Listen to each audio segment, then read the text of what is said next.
বিয়ে বাড়ি আজকে চলে আসলাম শীতকালে এক বিয়ে বাড়ির নিমন্ত্রণে। তা এটা বিয়ে বাড়ি ছিল না, এটা ছিল রিসেপশন পার্টি, আমার বন্ধুর রিসেপশন পার্টি। তা এখানে চলে এসে দেখলাম প্রচুর লোকের ভিড়।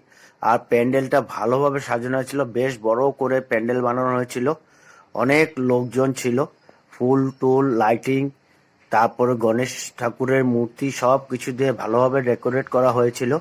দেখে তো আমার ভীষণ ভালো লেগেছিল। তা ওখানে বউ জামাইয়ের রিসেপশন চলছে, সব মানুষ গিফট টিফট দিচ্ছে, আমিও গিফট টিফট দিয়ে চলে এসেছি অলরেডি। এখন এখানে এসে দেখছি কোথায় কি আছে। ওই দিকে দেখতে পাচ্ছেন, ওদিকে খাওয়ার আয়োজন করা হয়েছে ডিনারের। তা বেশ বড় করেই ডিনারের প্যান্ডেলটাও বানানো হয়েছে, একসাথেই বানানো হয়েছিল রিসেপশন পার্টির প্যান্ডেলটাও।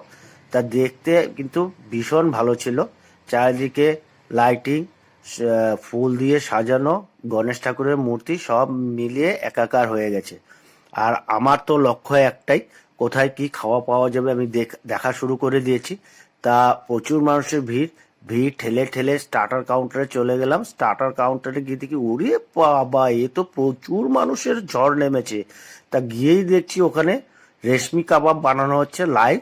দেখে তো জিভে জল চলে এসছে, কিন্তু কিছু করার উপায় নেই, এত ভিড় ঠেলে আমি যেতেই পারছিলাম না। তা চিন্তা করলাম যে মোবাইলটা দিয়ে ভিডিওটা করে নিই, তারপরে আস্তে আস্তে করে খাওয়া যাবে। তা এখানে রেশমি কাবাব লাইভ বানানো হচ্ছে। স্টার্টার কাউন্টারে কি কি ছিল আমি সব দেখিয়ে দেবো। এখানে ঘুরতে ঘুরতে চলে আসলাম চায়ের কাউন্টারে, ভাড়ে করে শীতকালে চা দেওয়া আছে। আমি তো দেখেই এক কাপ চা নিয়ে আগেই চুমুক দিয়ে দিলাম। ওদিকে দেখি রিমি কোথা থেকে চাউ চাউ নিয়ে আসলো। চাউ চাউ, হ্যাঁ এটা চাউ চাউ ছিল, চাউ চাউ নিয়ে এসছে। তা রিমিকে বললাম চাউ চাউ আবার কোথায় দিচ্ছে, বলছে ওদিকে দিচ্ছে তো। তা আমি চা খেলাম, ও চাউ চাউ খেলো। চা আর চাউ চাউ খাওয়ার পর আবার খোঁজা শুরু করলাম কোথায় কি পাওয়া যায়। মানুষের ভিড় দেখে তো আমি চিন্তা করছিলাম যে আজকে খাওয়া জুটবে না জুটবে।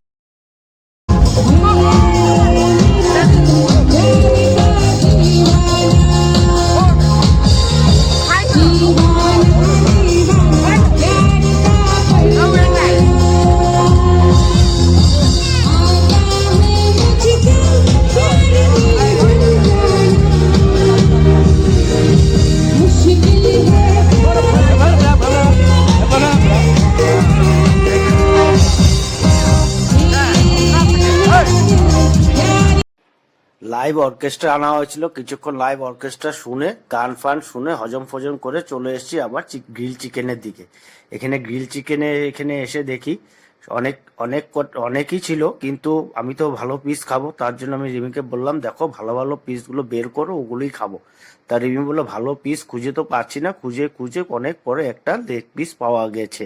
তা রিমিকে বললাম ঠিক আছে এটা রাখো, এটা আমি খাবো। তাহলে তারপর রিমি এটা রেখে দিল প্লেটের ভেতরে। তারপর আমি চিন্তা করলাম না এবার লেগ চিকেনটা খাওয়া হয়ে গেছে, আবার দেখি ঘোরা শুরু করলাম, আবার কোথায় কি আছে খুঁজতে খুঁজতে দেখছি না ভীষণ ভিড়, মানে কোনো রকমই কোনো দিকেই যাওয়া যাচ্ছে না। তবু ঠেলে ফেলে আমি চললাম কোথায় কি আছে দেখতে। দেখি ওইখানে দেখুন কড়াইতে চিকেন চিকেন চাউমিন বানানো হচ্ছে। হ্যাঁ চিকেন চাউমিন বানানো হচ্ছে গরম গরম, খেতে কিন্তু বেশ ভালো ছিল। এখানে এসে দেখি পাস্তাও ছিল। তা এগুলো আমি আর খাইনি, খেয়ে পেটটা ভরাইনি, কারণ ভরালে আমি আবার ডিনার করতে পারবো না, তার জন্য ভরাইনি। এখানে স্যুপ ছিল, আর স্যুপের পরে আবার কি ছিল দেখি। স্টার্টার আইটেমে বেশ ভালোই আইটেম করা হয়েছিল।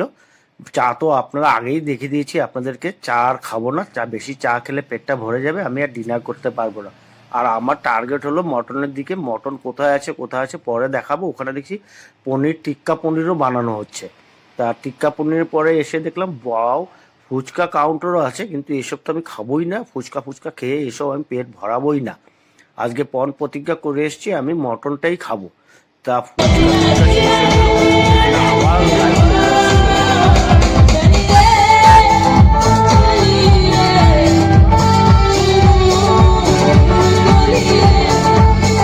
দাঁড়িয়ে গান ফান শুনলাম, শুনে আবার এখানে দাঁড়িয়ে রয়েছি, দাঁড়িয়ে দাঁড়িয়ে দেখছি কোথায় কি পাওয়া যাবে।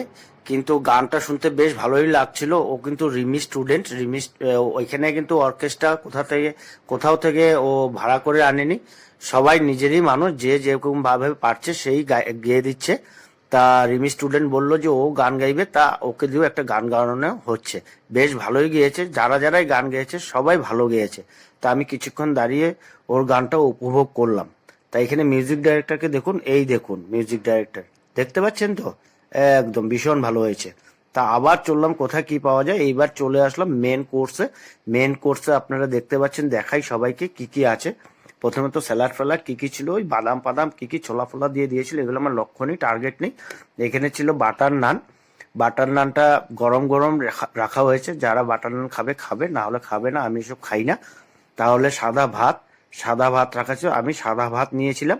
আমি কিন্তু সব কটা আইটেম আমি খাইনি, যেগুলো যে আমার খাওয়ার দরকার ওগুলোই খেয়েছিলাম। টার্গেট ছিল আমার মটনটা। তার সাদা ভাতের পরে আলু ভাজা বাদাম দিয়ে রেখেছিল। এখানে বেগুন ভাজাও করা হয়েছিল, কিন্তু এই কাউন্টারে বেগুন ভাজা শেষ হয়ে গেছিল। নেক্সট কাউন্টারে বেগুন ভাজা ভরপুর ছিল, তা আমি নেক্সট কাউন্টার থেকে পরে নিয়েছিলাম। একটা ডাল বানানো হয়েছিল, 2 রকমের ডাল বানানো হয়েছিল, এটা মিক্স ডাল আর এটা কি ডাল জানি না। মোটামুটি 2 রকমের ডাল বানানো হয়েছিল, আর সব কয়টা আইটেম ভীষণ টেস্টি ছিল।